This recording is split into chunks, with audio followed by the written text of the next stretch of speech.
નમસ્કાર દર્શક મિત્રો, આપ સૌનું સનસનીખીજ ન્યૂઝમાં હાર્દિક સ્વાગત છે। નજર કરીએ આજના સમાચાર ઉપર। પરિવાર 4 રસ્તાથી સવિતા હોસ્પિટલ તરફ જતા રસ્તા પર છેલ્લા 1 માસથી ભૂવો પડેલ છે। આ ભૂવો રાહદારીઓ માટે જીવનું જોખમ સમાન બન્યો છે।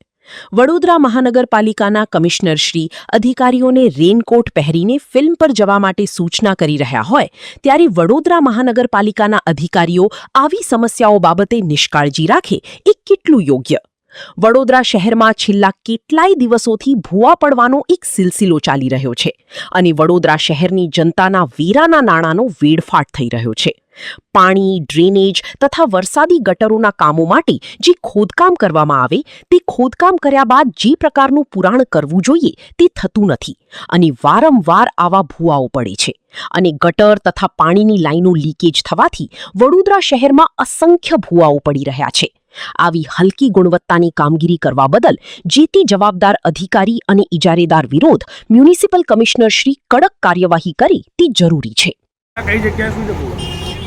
આ પરિવાર ચોકડીથી સવિતા હોસ્પિટલ બાજુ રહેતો રસ્તો છે અને આ રસ્તા પર તમે જોઈ શકો છો કેટલો મોટો ભૂવો 4.5 ફૂટ ઊંડો ભૂવો પડ્યો છે।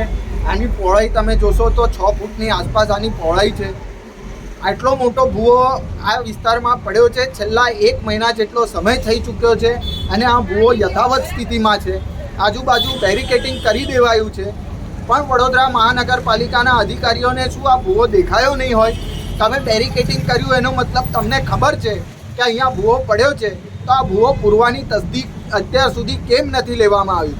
બીજી બાજુ આ જ વિસ્તારમાં છેલ્લા કેટલાય સમયથી ડ્રેનેજનું પાણીની લાઈનોનું કામ ચાલતું હતું અને કામગીરીમાં ક્યાંક ને ક્યાંક કોઈ ખામી રહી છે, એને કારણે આ ભૂવો પડ્યો છે। આ બીજી વારનો ભૂવો આ જ સ્થળે પડ્યો છે એટલે ક્યાંક ને ક્યાંક કોન્ટ્રાક્ટર અધિકારીઓ આ લોકોની મોટી નિષ્ઠાજીને કારણે વારંવાર વડોદરા શહેરમાં આ પ્રકારના ભૂવા પડી રહ્યા છે।